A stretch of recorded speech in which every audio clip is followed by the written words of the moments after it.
Valentine's Day is just around the corner, and to celebrate, give your loved ones these no-cook sweet treats, with few ingredients to make, so let's get started. Sa mixing bowl, paghaluin ang sumusunod, 200 grams of crushed grahams at 1 cup condensed milk. Dahan-dahan lang sa paglagay ng condensed milk hanggang sa makuha ang tamang texture ng ating graham balls. Dapat hindi masyadong matigas at hindi rin basa ang texture, yung kayang mag-form ng balls ay goods na yan.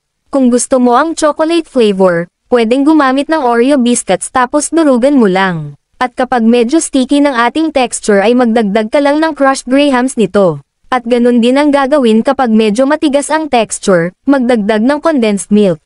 Marshmallows for the filling. Mas masarap kapag may filling ito. At ready na tayo mag-form into balls. Kumuha lang ng isang kutsara ng graham mixture at i-flatten ito para malagyan natin ito ng marshmallow filling. At kung no budget ka naman ay diretso ka na lang sa pagbilog nito. Pwede ko bang malaman kung taga saan ang mga nanonood sa akin? E-comment mo ang iyong lugar. Maraming salamat sa suporta.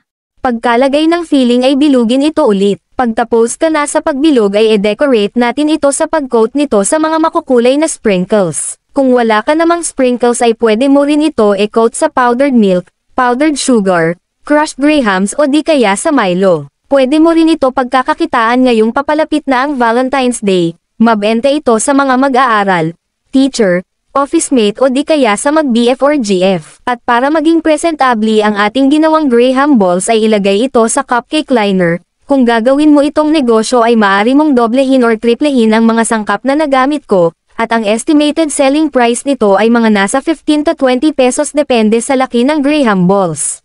So yun lang po at maraming salamat sa panonood. At kita-kits sa susunod nating pagluluto.